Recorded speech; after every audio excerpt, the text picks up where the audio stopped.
Hello and welcome back to another video.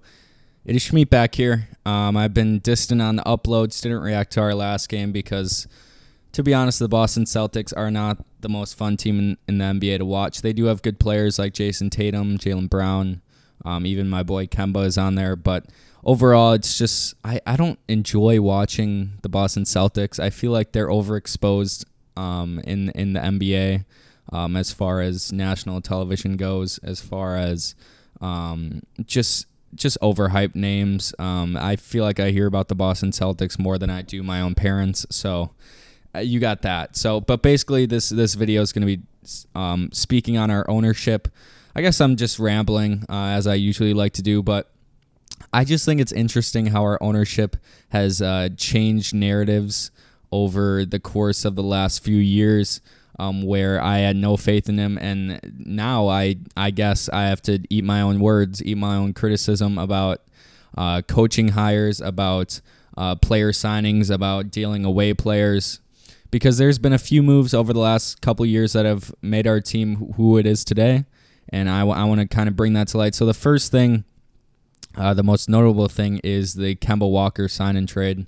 At the time it happened, it was seen from a Hornets point of view as a rough trade. We get back a player who, in Terry Rozier, has not performed throughout the regular seasons. He's only had a few good postseason runs, and he was not that proven of a player. Even though he was in the league for an extended period of time, he wasn't proven as a good player to put alongside pieces. And we traded away Kemba Walker, who for 9 or so years has been the centerpiece of our franchise, is now in basically every all-time record that we have. He's our points leader.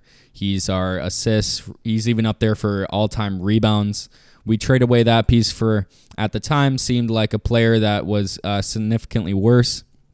And just with that trade, if I just want to expand on that sign and trade, which it was a sign and trade to the least extent.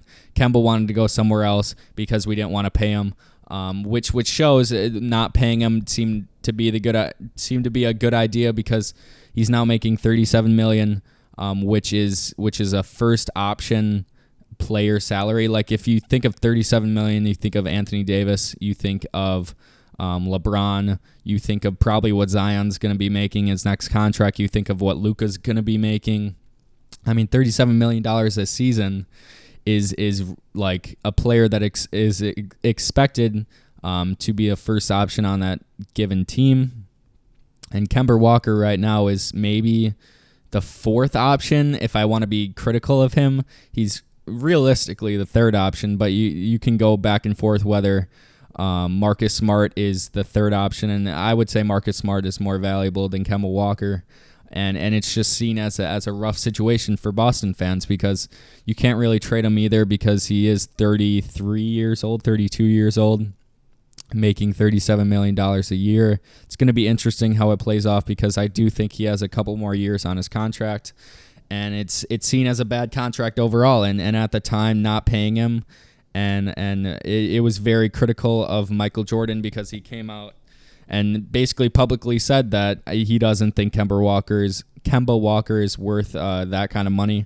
And at the time, he was wrong. He was totally wrong, right? And to see that shift till now, where imagine if we paid Kemba Walker $37 million, we couldn't have probably gotten Gordon Hayward, and obviously we wouldn't have gotten Terry Rozier. We would probably be struggling to make the playoffs. We wouldn't get a top 3 pick, and it's a domino effect, right? And even to put faith in a sign and trade for Terry Rozier, as I transition into my next piece on our ownership, is realizing Terry Rozier's potential. And tonight, because NBA media and NBA Twitter especially likes to write off players as, like you see this with Julius Randle this season. They like to write off players as a certain type of player, and then it sticks with them through whatever. That was the way that was a similar way towards Julius Randle. He was written off as an inefficient player, as a player that can put up decent numbers on the Pelicans like he did, and like he was averaging 20 points and 10 rebounds, but the main criticism with Julius Randle was it didn't contribute to winning. Obviously, that has really changed this season as the Knicks are now the 4 seed, which I love it for Knicks fandom. It's always good when the Knicks are good because their fans are just amazing. And you see that Julius Randle, he's now 27, 28 years old. I forget, it's one of the two. And he has changed this narrative about him through his first 6 years in the league until now. And I think Terry Rozier did a similar thing where he was an efficient player. He was an effective player for Boston, but only when the time was right.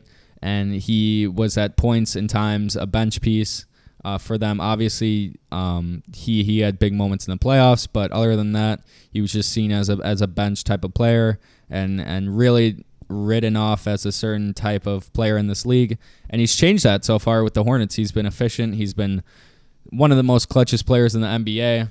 Even just the eye test shows that he's just electric. And for the Hornets organization to see that and to deal Kemba away and get this guy in really shows a lot about because I feel like with every Hornets ownership move, it's always talked about from a Hornets fan perspective as negative. And I would just like to shine some light about those accusations. And even if we want to transition to the NBA draft where picking players like PJ Washington, although if you did a redraft of the 2018 draft class, he wouldn't probably be even top 3 or top 5 because you got guys like Luka, Trae Young. I don't know who's better between him and DeAndre Ayton. I'll just say Ayton for the sake of this. And a boatload of other, you got Shea in there as well. But to not hiccup on that draft and to not hiccup on players like Malik Monk, who, is not the best player in his draft class either. But you can see that we haven't, in most recent drafts, we haven't made a bad pick, which I think I should shine some light on as well, because it's easy to, if you're picking top 10 in the draft, it's easy to have a rough pick. You saw that with Boston, how they had some picks like Romeo Langford. I don't know if he was a top 10 pick, but they've hiccuped on players in drafts, and we have not done that. And so far, we have LaMelo, who we could have picked. I think it was pretty certain at number 3 that we picked LaMelo, but say we pick James Wiseman instead, totally changes our team, and obviously LaMelo is seen as the best rookie this year, and he has the highest potential this year, even though he's not in the top of the Rookie of the Year standings right now as far as NBA.com goes. I do think he's going to win Rookie of the Year. It's going to be a conversation between him and Anthony Edwards, but that's a conversation for another day. Regardless, they have not hiccuped on any of these moves, right? They have drafted. I mean, it's not technically the best players, but it's the right players, and all these players have control. I mean, even if we want to expand to Miles Bridges was seen as a certain type of player throughout his first 2 years in the league.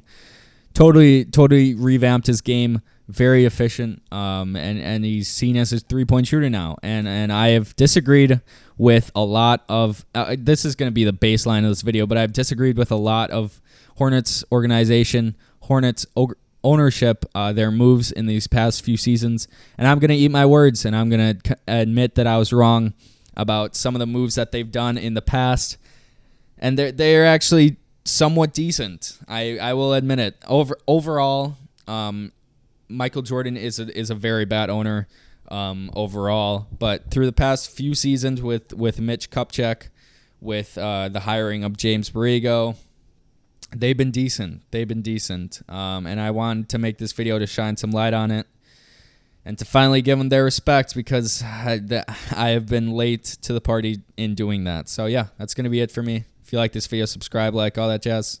I'll see you guys later.